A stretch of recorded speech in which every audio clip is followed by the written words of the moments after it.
Welcome back to the show, Disruptors. I'm Aaron Hale, your host. Today's guest was just a treat to speak with. From the initial get to know you call to me being a guest on his show to the one you're about to hear, we just had a great time talking. We found that we've got a few things in common. We love having humor in our lives. We're both podcasters. And we both happen to be blind.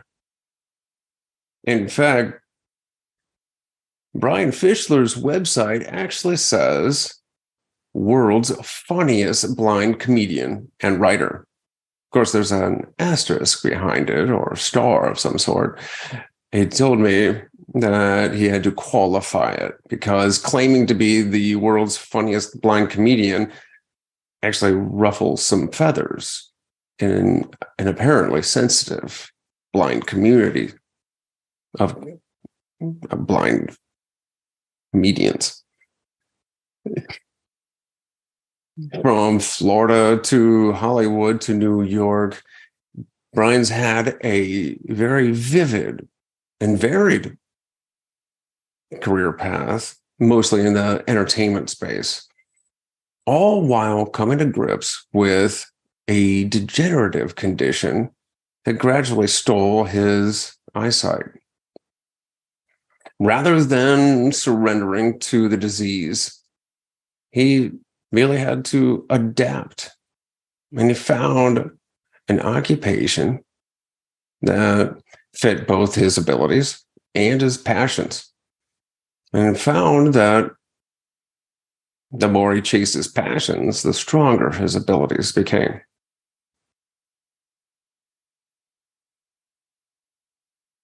Of course, along the way, there were perhaps a couple uncomfortable moments. And in fact, he's stepped on a toe or two at the Oscars. And I was not expecting the answer I got when asking if Brian had any embarrassing blind moments. I was thinking up on the comedy stage. He was thinking of a different stage altogether. I'm glad he was able to keep it PG. It just goes to show you, blind people and comedians, you never quite know where they're going to go. And speaking of knowing things, I do know how much I appreciate your support of the show. There are only two ways people find out about a new podcast. One is through word of mouth. If you appreciate the show and you think others will, please share it with your network. The other way is through 5-star ratings and glorious reviews of the world's funniest, most handsome, most interesting, blind podcaster, born in Northeast Ohio, now residing in Florida, who also happens to be an ultra runner and dad of 3 boys. I hope I qualified that enough. And without further ado, Brian Fischler, writer, dog lover, philanthropist, and world's funniest blind comedian and writer. How old is he now? Oh, there we go. And again, if there's anything you want to cut out, let me know, and we can have that edited. Sure. So, Brian, thank you for joining me today. Really appreciate you spending your time and tell me a little bit about your life and what it's like being a blind person in New York. Tell me, tell me, how did you got to where you are today? Just give me a little background. Sure. Do people got 4 hours? No. I'll scale it down a little. Happy to be here with you today, Aaron, and share a little bit of my story. So I was diagnosed with retinitis pigmentosa at the age of 13, but I didn't have any problems growing up with eye disease or blindness. And went to high school, went to college at the University of Florida, ended up getting offered a job when I was at the University of Florida by Warner Brothers. And after my junior year, I moved 3,000 miles to Los Angeles and got fired on my first day. It had nothing to do with me. The woman who had hired me, they fired her and her entire staff. But I just loved LA. I loved working. I worked on a lot of really crappy independent films. I mean, I worked at a film at the original Hotel California, and I ended up eventually getting a job in development working in Davis Entertainment. The coolest thing about that was my office was the building from Die Hard. So Nakatomi Plaza is where I went to work every day. And That's cool. very But cool. what were you doing? What were you doing first? So I at first I worked as everything from a grip to sound engineering to production assistant. And I was doing that when I got the job working. I've always wanted to get, my ideal job would have been sitcom writer back when they used to make great sitcoms. And so I went into work in a job in development where I got, I didn't really have any influence, but some of the movies that I worked on were The Grumpy Old Men Part 2, The Chamber, which was probably the worst John Grisham movie ever made. But I got to meet Gene Hackman, Bo Jackson, who was a hero of mine growing up. I got to meet Al Pacino. So I was getting to meet a lot of my heroes in the entertainment industry. And had the career panned out, I eventually might have ended up working in sitcoms, but I would read a lot of scripts and I'd have to, provide my feedback to my bosses on what I thought of those scripts. We called it coverage. It was a lot of reading, that sort of stuff. And I, though, knew I had this eye disease at the time. I couldn't drive at night. And every now and then my boss would demand I'd have to go up to his mansion in Bel Air.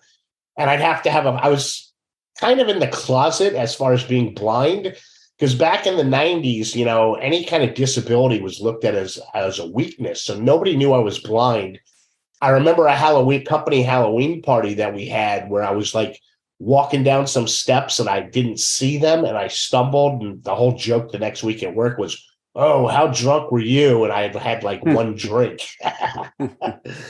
So eventually one day, though, I was on the way to work and I got in a serious car accident. Nobody was hurt. I got in a car accident and it really shook me up and my visual field was shrinking and shrinking. And the thing about Los Angeles, at least in the 90s, there weren't a lot of people that I could trust and depend on. I mean, I had a good friend from high school who crashed on my couch for 2 months for free.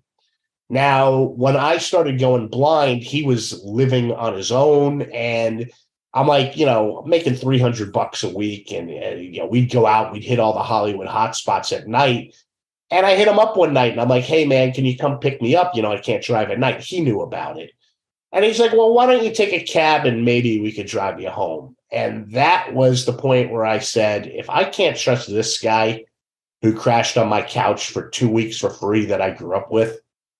There's, by the way, his name's Rick, and the rest of my life I've called him Rick the Dick. And I just decided to come back to Florida, where I was living my parents lived at the time.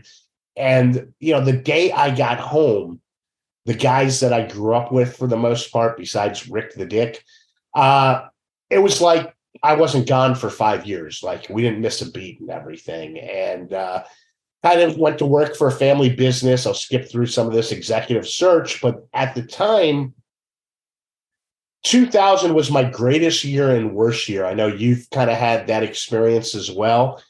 In 2000, in February, I went to the Academy Awards. I also started walking with a white cane in February. That was when my vision was really deteriorating. In July, I went to the All-Star game in Atlanta where I got to see Derek Jeter win MVP, big Yankee fan. And in August of that year, I moved back to New York City from New York originally.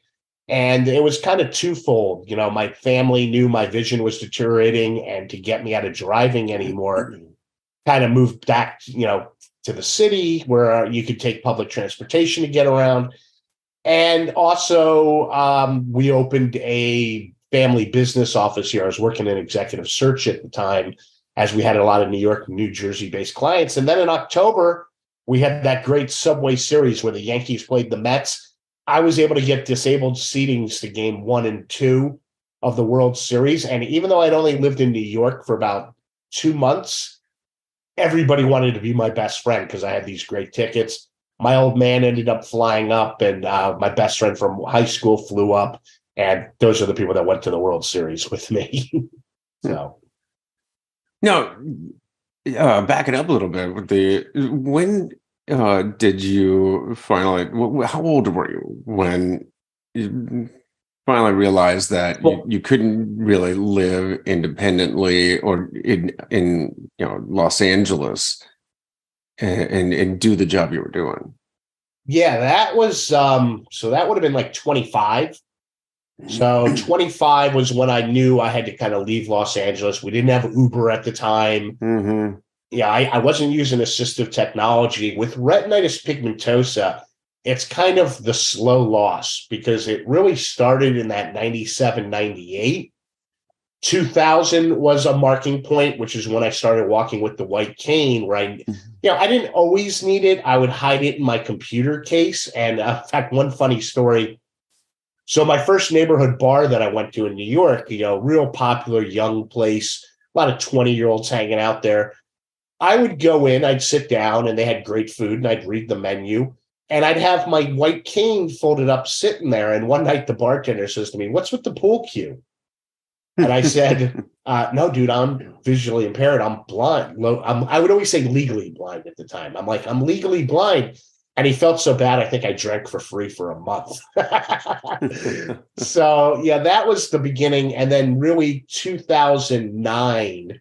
So it was like a 9-year or 10-year experience of my visual field shrinking and shrinking. There were times I kept going back to LA because I was still writing, trying to make it. And the reason I got to go to the Academy Awards in 2000 is I had written a hot screenplay. It was a dark comedy called Suicide Notes. And I keep revisiting, thinking I haven't written a screenplay in 23 years. But something tells me eventually I might bring that back. And it was the flavor of the month in Hollywood. This producer ended up giving me his tickets to the Oscars. Unfortunately, the script never sold. But I walked in, when you walk on the red carpet and you're nobody like me, they kind of like cattle prod you to get you through there. You don't get to just hang out and gawk at all the celebrities and talk with them. And I was walking with a white cane because I didn't want people to think I was drunk and stumbling around. And sure enough, I had an incident anyway. I stepped on this she wasn't hugely famous at the time. I stepped on this actress's foot and she made a huge scene, making me feel so little. And it was Charlize Theron. And years later, as my career evolved, which I'm sure we'll get into, a good buddy of mine ended up going to work for Charlize, and she didn't really remember, but she ended up donating a bunch of autograph stuff to the charitable foundation I run. So we've kind of since buried the hatchet. Charlize and I are good these days. Way to make an impression. Yeah. Well, I'm glad it seems like she behaved a little bit better the second time around. Yes. Yeah. So the really big markers in my blindness journey were 2000 and 2009. 2009 was the year where I remember the last thing being able to see on television. I'd be able to be at a bar and still see the Yankees on TV. I was able to enjoy us beating the Phillies in the 2009 World Series. But that was really the last thing I really remember being able to see on a television as my visual field began shrinking and shrinking. 2007-ish, I really was my first introduction to assistive technology. where I needed to use Zoom text, which is a magnifying program, and I had to play around with the different colors on the computer so I could see the screen. And then in 2009, I had been working on Wall Street, and I was still working as an executive headhunter. And I wasn't able to see the walk and don't walk signs anymore. And that's when I had decided to go off to, I had to be talked into a guide dog school. And what a lot of people don't realize, the first time you go to guide dog school, you kind of have to live there for a month. And so I was going to have to take a month off from work. Well, 2008, if people recall, September, the economy collapsed and went in the toilet. And I had to keep pushing off going to guide dog school because I couldn't tell my bosses. They were letting people go right and left. And it was January of 2009 where I finally said, I can't do this anymore. I have to take this month off to go do this. I went and sat with my bosses and I said, I'm going to have to take a month off. I need to go to guide dog school. And they said, well, we've actually decided that we're going to let you go. It had nothing to do with the blindness. Like I said, the company was falling apart. I was brought on to build their retained search business unit, which had collapsed. And it was the only time I've ever, besides that time in Los Angeles, my first day, had never been fired or let go. And I had to, I'm like, so does security escort me out of the building? Do I get to go back to my desk? And they let me go back to my desk. It was very amicable. And, but it was an experience. And, not to backtrack here, but, I had, while I was still working in 2004, my writing, I was kind of getting sick of coming close with the writing, but nothing selling. I started studying improv with Second City Improv, which is a legendary school out of Chicago. Not so legendary here in New York, but I was studying improv. But as you know, improv is a very visual art form. You need to react to a facial expression or a hand gesture. And as my visual field was deteriorating, I felt like I was cheating. I was good at it, but I was cheating my scene partners. So I decided in 2004 with the urging of some coaches to try my hand at stand-up comedy. And I always knew I was funny, but I never knew that I was necessarily funny in a stand-up comedy way. I mean, I can't tell you how many, funny at a bar, funny with your friends is one thing. But to be standing up in front of a stage in front of 300 complete strangers is a whole different ballgame. And you know what? I read on your website that you are the world's funniest blind comedian and writer. Congratulations. What international body awards those certificates? Is there a governing agency, association?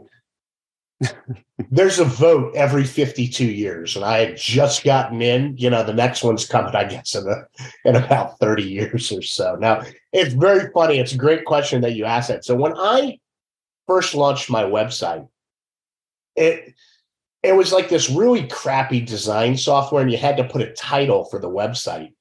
And my title was, I was like, what should I title it? And I was like, world's funniest legally blind comic at the time. It's since changed too.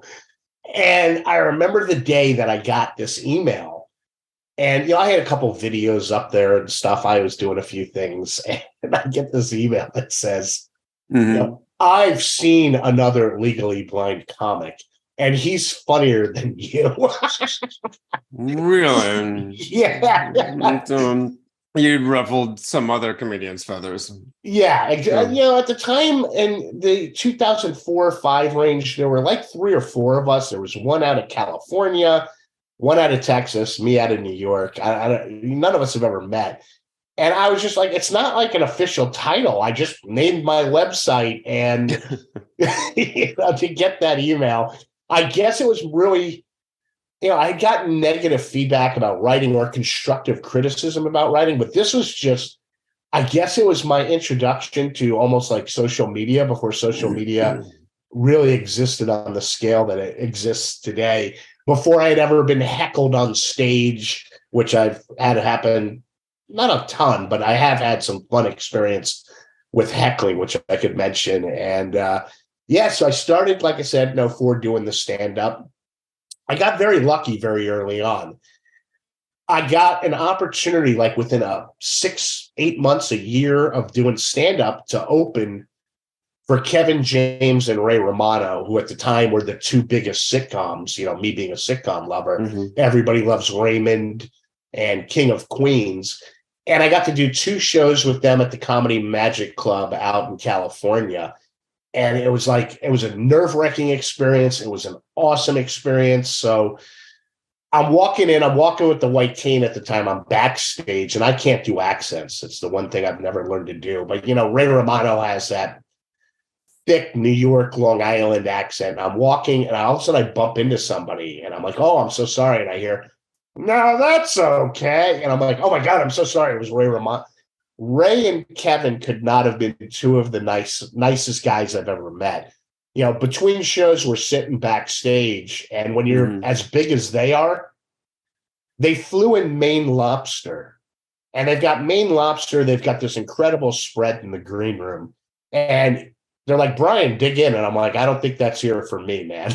And they're like, hey, you're one of us tonight. And it really taught me, at that higher level, how incredibly kind these comedians could be. And it was kind of Kevin and Ray doing this charity benefit that caused me to eventually launch Laugh for Sight, comedy benefit that raises money for retinal degenerative eye disease research. There's a mouthful, as well as funding for guide dogs. And we've now done 15 comedy benefits at Gotham Comedy Club in New York City. We've done 4 at the Improv in Los Angeles, 1 in South Beach. We hadn't done it for 3 years because of the pandemic. We came back in October of last year. Big success. We've had over 120 comedians donate their time. Legendary comedian Robert Klein has done it 14 years. Jim Gaffigan's done it 5 times. Jerry Seinfeld's done it. Sarah Silverman, Kevin Nealon, Kevin Pollak. I could just go on. Not name dropping here. Just thankful for all these amazing, talented people that have really donated their time to making Laugh for Sight what it is today. That's fantastic. And there's some pretty funny people there. Oh yeah. I'm curious. When you do your set, is it blind material, or do you incorporate some your blindness stories or experiences, or is it just simple comedy and you just happen to be a blind person? So when I went into stand-up, I was having a difficult time, coping with losing my vision, like a lot of people do. And I was in therapy, and my therapist was the biggest fraud I've ever met. We did not connect. At the time, I thought therapy was a joke. I now think therapy is invaluable if you get the right therapist that you connect with. If you don't connect with the therapist, you got to move on. This guy probably could have gone to prison because 6 months after I stopped seeing him, he was still billing my insurance. So I called him up and I said, I don't want to see another charge to my insurance. And it never happened again. I should Google. I don't even remember the therapist's name. I'd love to. Hopefully one day it'll pop into my head to see if he ever did make it to prison from ripping off other people. But so I got, like I said, I started in stand-up. And it was like anytime, back then, anytime anybody said something insane to me or insensitive about blind, or you're not really blind, you're wearing glasses, because at the time I wore glasses to help me see anything. You couldn't explain on the streets of New York, well, I have this, I can, it was just like, I'd react angrily. But then once I got into stand-up, it was more like, thank you, how's that going in the act? So when I started out in stand-up, it was very heavily blindness related. Go on stage, did some kooky things. One night, I remember I was doing a show in Boca Raton, Florida. And, I'd have the MC normally get me to the microphone. Well, they don't always pay attention. So one night I couldn't find the microphone, and I just yelled out, Marco. And the whole crowd would yell Polo and just silly stuff like that to help me get to the microphone. But Eddie Brill, Eddie's become a good friend. He was the opening comic for the Late Show with David Letterman for about 15 years. He gave me the best piece of advice anybody's ever given me in stand-up. And after about 4 or 5 years of doing it, he said, everybody knows you as the blind comic. Now you have to become known as a comic who just happens to be blind. Mm-hmm. And that second part is something that I still struggle with and work on to this day. You talk about things that are very personal to you in your life. So what's personal to me? Being blind. I've done hour-long shows where I'm like thinking, okay, this is way too much blind material, like 35, 40 minutes of, blindness related material. It's just too much, for the audience. Like, I also, when I started off in stand-up, because at the time I was so angry about what was going on in my life, I came across as the pissed off, angry blind comic on stage. And guess what? Nobody wanted to see a pissed off, angry blind comic on stage.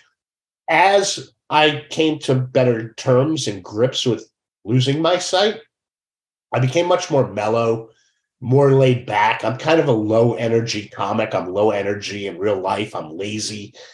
And I just kind of stood at the microphone. And guess what? As I became more laid back on stage, you have to learn your persona. That's what takes time. It takes hours and hours of being on stage. But as I transformed into that more, laughing at some stuff that I'm saying, audiences became much more relaxed and just receptive to what I was doing. And that's when things kind of took off. I was featured. I liked one of my, they say people have 15 minutes of fame. I'm up to like an hour and a half. So one of my second level, I guess my second half hour of fame, I like this. My claim to fame there is I'm the ugliest person to ever be in Maxim magazine, because the women that are there are just outstanding. And I was the February, I don't even remember what year it was. I was the February comedian of the month one year in Maxim magazine. And so that was pretty cool, to have a whole thing featured on me. And, the career just kind of started developing. Well, congratulations on the Maxim. I keep thinking, I do public speaking engagements around the country.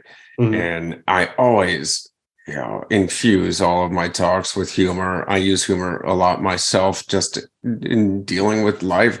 And I just keep thinking that it's a perpetual source of material, the blindness.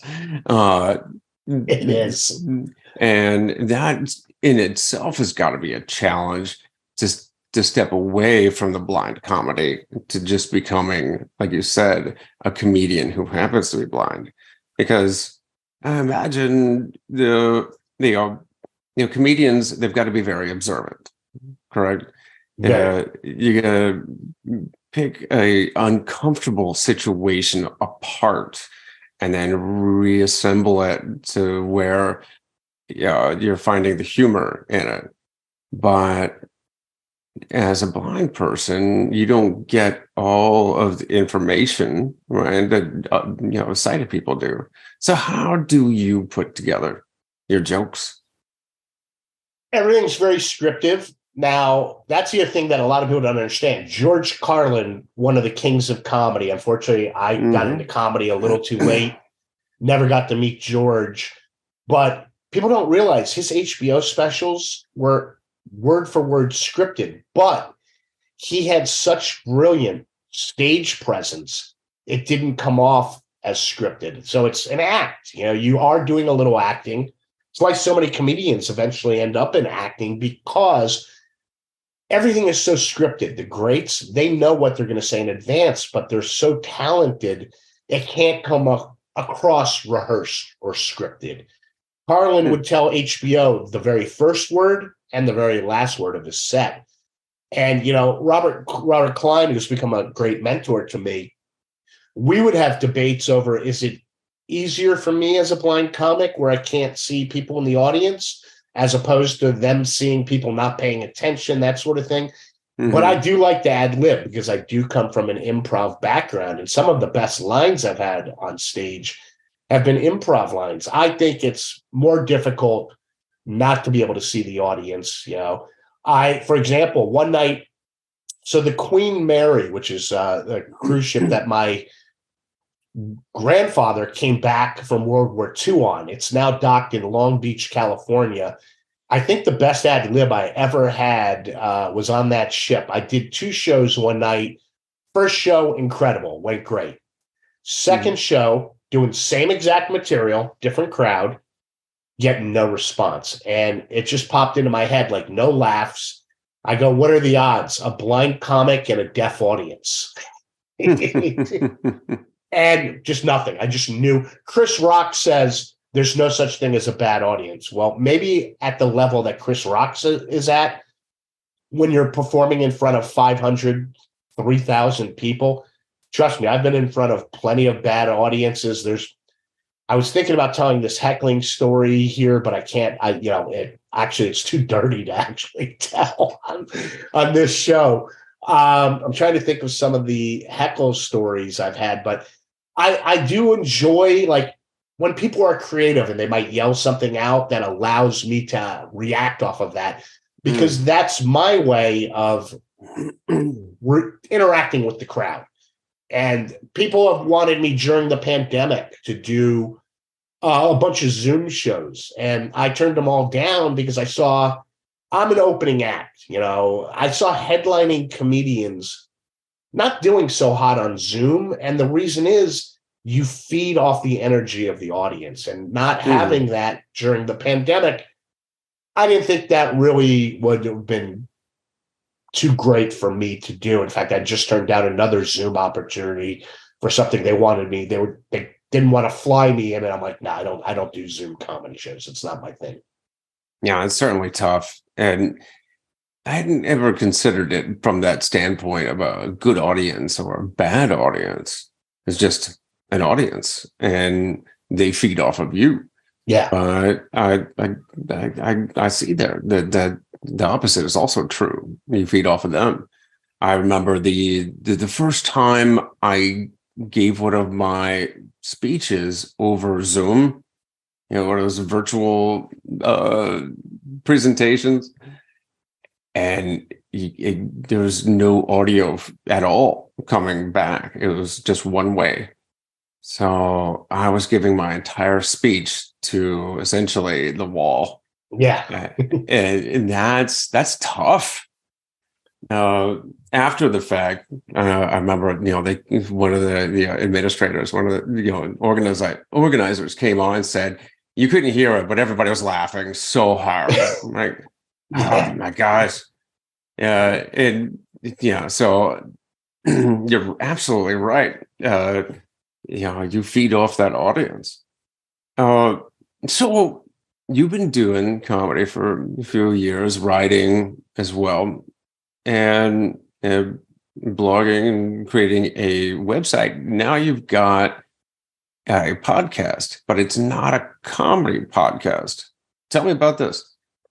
Sure. Yeah. It's funny because it's a law. Every comedian must have a podcast these days, I think.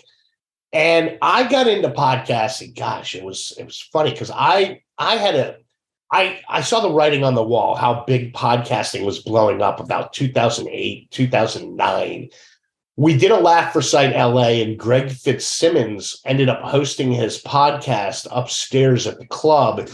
And it was cool, man. I was on a podcast with Bill Burr, Pablo Francisco, Greg Fitzsimmons, and we recorded from Laugh for Sight.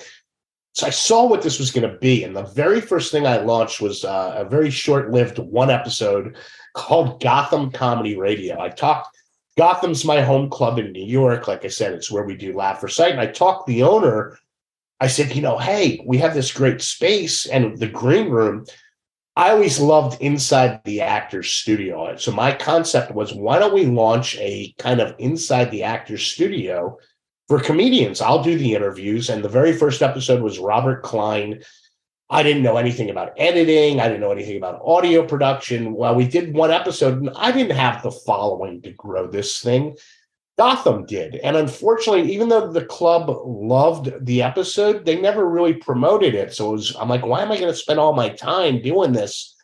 And I was going through a rough patch at the time. Well, fast forward a few years, I get big into assistive technology for the blind.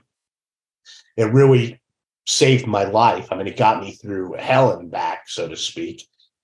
And so my buddy Ed Plumacher and I, we launched this podcast called iAccess VO. And it was more really about just Apple products, that sort of thing.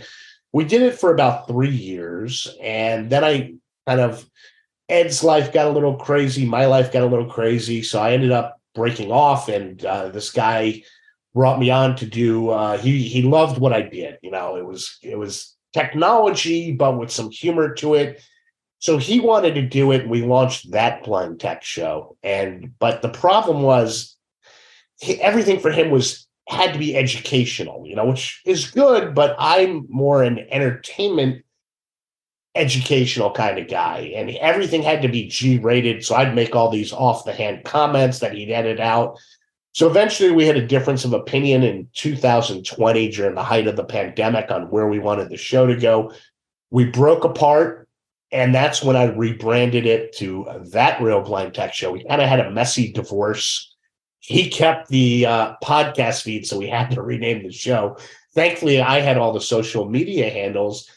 And at first, it was just going to be me talking, and then Ed wanted to come back on. So Ed and I started doing it.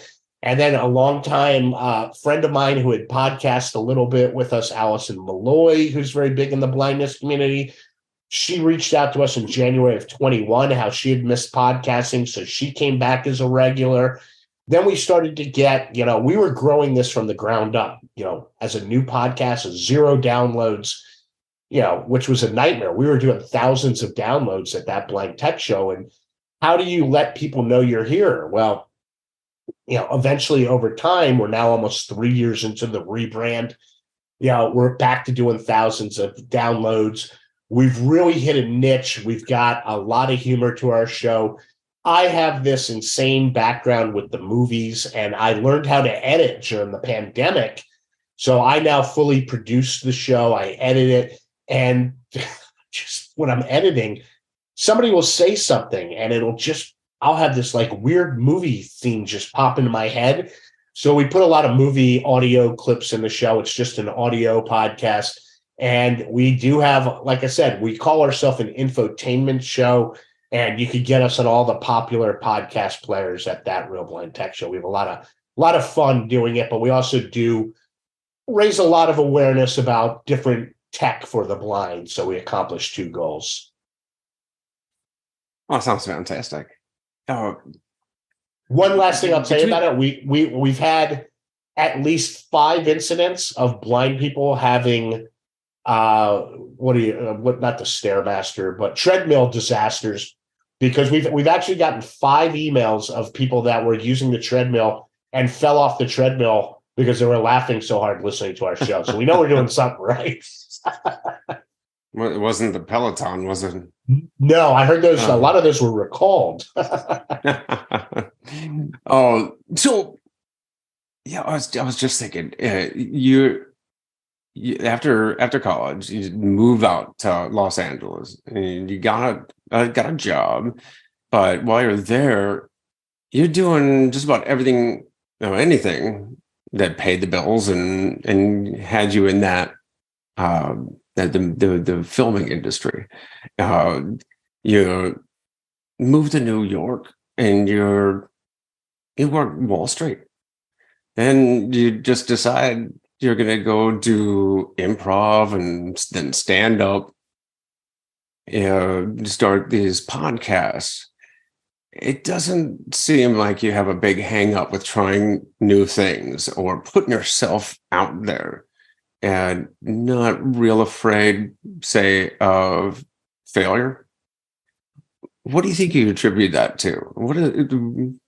Is it just a sense of adventure? Tell me, in your own, I don't want to put words in your mouth. Tell me, what do you think that is? Yeah, that's a great question. I really like that question. And it's funny. I can at least say You'll never find the long listing Brian Fischler porno. So I never sank that low when I was in LA. But that was the one area I did not explore while in Los Angeles. But I guess, it's funny because I've got like pet peeves and hangups like everybody. And two of my biggest pet peeves are people that don't get back to you in a reasonable amount of time, and people that are late for meetings. And it drives me bonkers. And that goes back to working in LA, not being important enough where people would return your phone calls or show up on time for meetings. Everybody in LA has a heightened importance of who they are and that sort of thing. And I think about that a lot, failure, because, my driving force was I came so close on that screenplay with all these producers after it, but it never happened. So I guess I never really had a fear of failure, even though, don't get me wrong, I get so pissed off. I get, when's the next thing? I've learned, I've had so many close calls that I don't believe in anything until it's done and over with. It's like, even I just filmed that thing for the NBC National News, and I'm like, yeah, we'll see if it actually makes it to air. Who the hell knows what happens? They might not like something. I've filmed plenty of things over the years that have never seen the light of day. Some of them I'm thankful for it. I've learned I'm not a good actor. There was this in 2010, I did this short film, which it's scary because nothing's ever gone from the internet. And there was a company called Optelec, which I think Vispero has now taken over. They made these handheld magnifiers and that sort of thing for people with low vision. Well, they had launched this thing called Vision Zone. You're not alone anymore. And it was supposed to be like a Facebook social media for people blind, visually impaired, and their family members. And they hired me as their spokesperson. And we did this short film, and the screenplay was just terrible. They let me rewrite some of it, thankfully. And it was funny because my memory of that is, wow, I was a terrible actor. And I recently stumbled across it. I thought it was gone from the internet. And I'm like, well, I don't think my acting was that bad. It was just the script was so bad. I think I'm a better actor than I thought I was. But I guess just not thinking about it. I'm always thinking about the next thing. I'm like, okay, that's done. That's filmed. That's, that show's over. Laugh for Sight, for example. I'm always so nervous. Is anybody going to show up to this thing? Are all the comedians going to be great? Are we going to raise a decent amount of money? We don't raise hundreds of thousands. We don't really have any big we have a few corporate sponsors. But so leading up to it, I'm like, I'm never, because of the stress. I don't handle stress well. I'm like, I'm never doing this again. I'm never doing this again. And then the event goes well. And you're like, wow, this was really spectacular. And the next day or a week later, I'm always thinking, okay, what are we doing for the next one? So I guess I'm always moving forward. I'm like a shark, I guess, never moving backwards, just always moving side to side or forward. That's how I feel before and after every mountain climb or marathon. Is this is awesome. I can't wait for this one, the next one. While I'm on that mountain or running that race, I'm thinking, I can't believe I did another one of these things. Yeah. But you're right. It seems like you've got this, the outcome, and the hard work is worth it. Your momentary pain and momentary sacrifice and discomfort, it will pay off. I've been performing comedy for almost 20 years, and I can't tell you how many times right before I go on, the split second, I'm like, I can't do this. I can't do this. And, you get that first sentence out, then you get that first laugh. And I've seen huge comics, Bobby Slayton. So Bobby Slayton, the pit bull of comedy, he's worked with all these great rock stars and everything. The first time I met Bobby was at Gotham, and Robin Williams was there because he was best buds with Robin Williams. They started together. And I'm meeting Bobby, and we're talking, and he's great. And like a half hour before his show, he kicked everybody out of the green room. And then I happened to just notice he was like pacing up and down the hallway, and that was him. I later years, as I got to know Bobby better, talked to him about that. Here's a guy who's been performing for 45 years, and he's like, I feel like I'm going to vomit before every show. So it's just fascinating to hear what, people that are uber successful at stand-up also go through the same thing.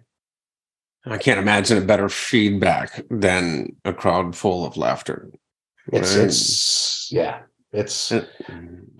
then flip side, I'll tell you, there have been jokes that I have died on the hill with. And I'm like, yeah, people, when you're like, this just isn't working, you're like, I got to cut this from the act, and there was a couple ones where you're like, why don't they get this, and you're talking with other comics, and the comics, they're like, yeah, that's great stuff, man. That's gold, Jerry. And it's cool that, I could go into pretty much any comedy club in New York or LA and they know who I am. And like I said, I'm just an opening act, but it's pretty cool to be able to do that. You have any embarrassing moments, other than stepping on Charlize Theron's toes, maybe walking right off the stage, anything like that? Embarrassing moments that aren't too dirty. Let's see. Well, I've had 2 experiences, and these, I guess, wouldn't be embarrassing. I've had 2 experiences where people at my shows have ended up having to go to the hospital.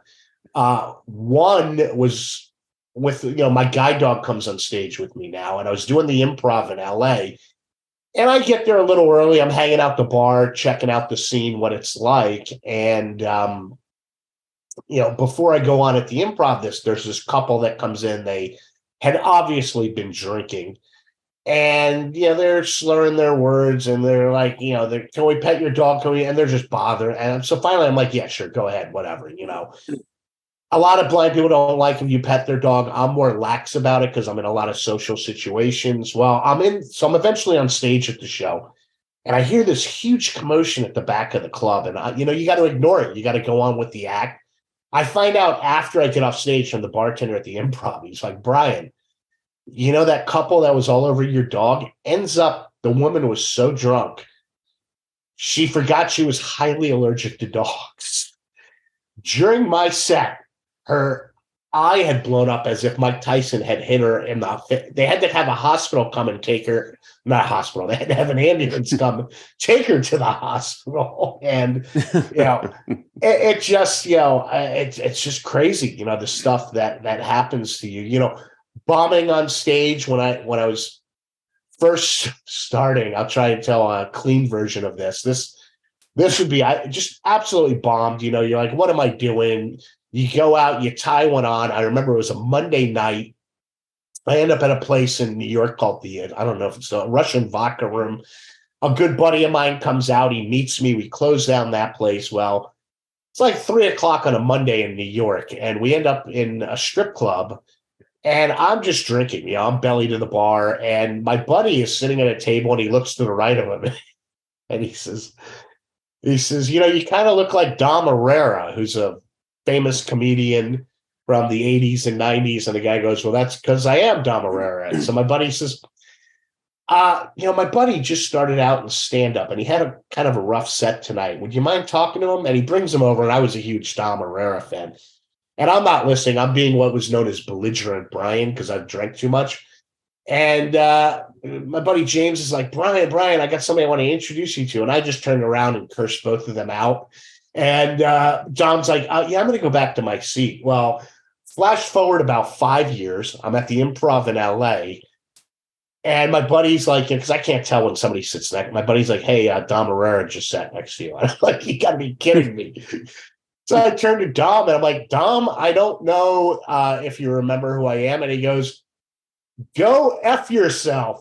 He said the whole thing. And I said, yeah, I have to apologize. I didn't even have a memory of it today. He's like, no, man, it was cool. And so it was a really funny story that we laughed at and everything. And that was telling Dom Herrera to go F himself in a strip club at 3:00 in the morning and then running into him 5 years later. Having him remember it was pretty embarrassing.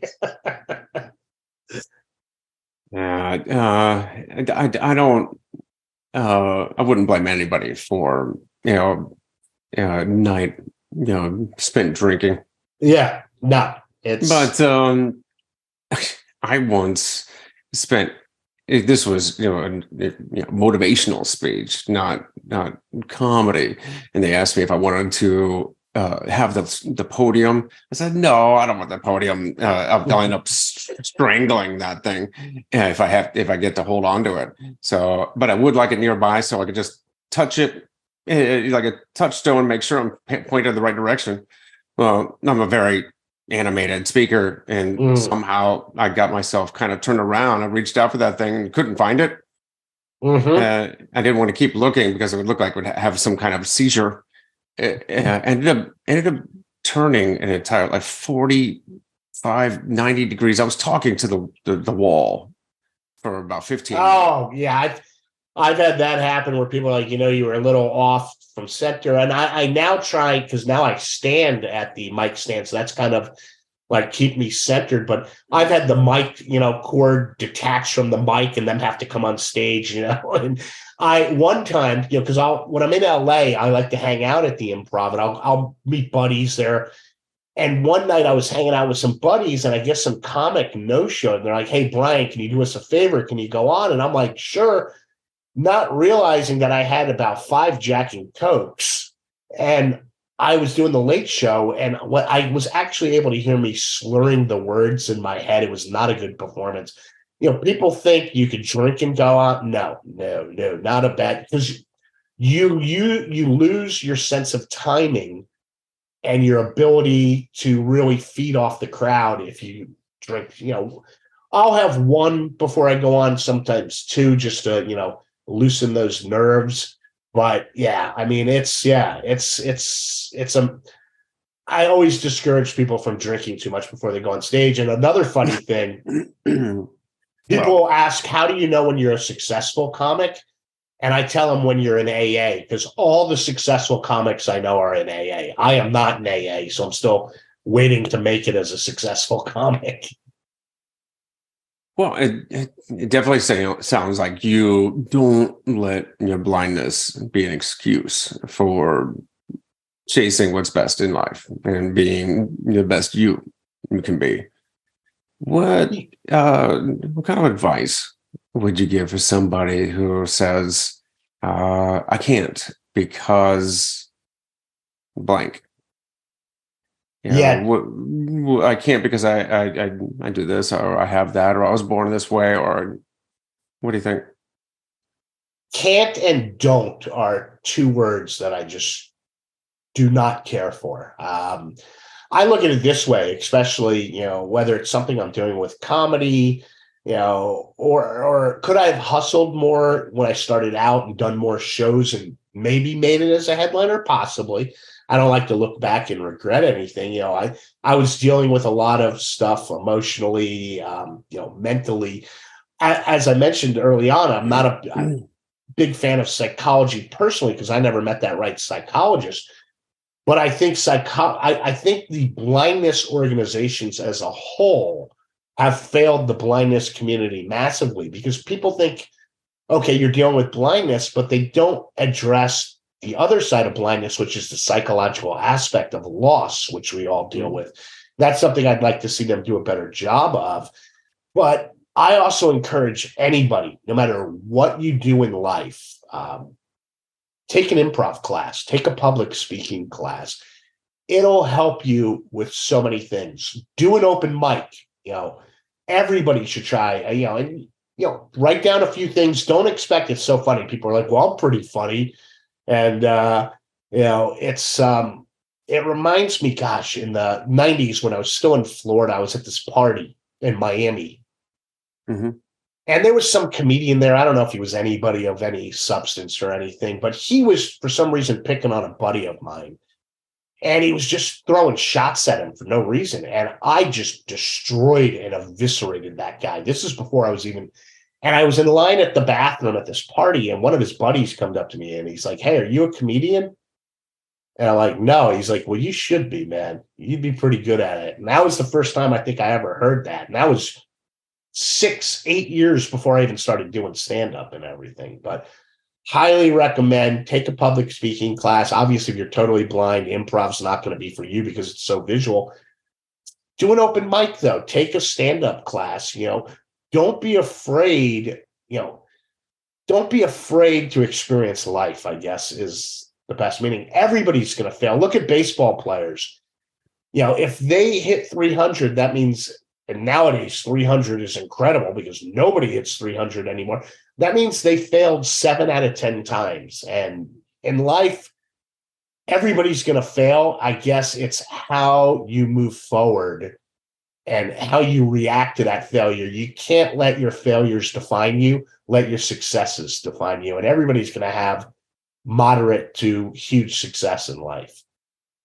I often get helpful advice like you got about becoming a comedian. Often I'm told you should probably get out of the women's restroom.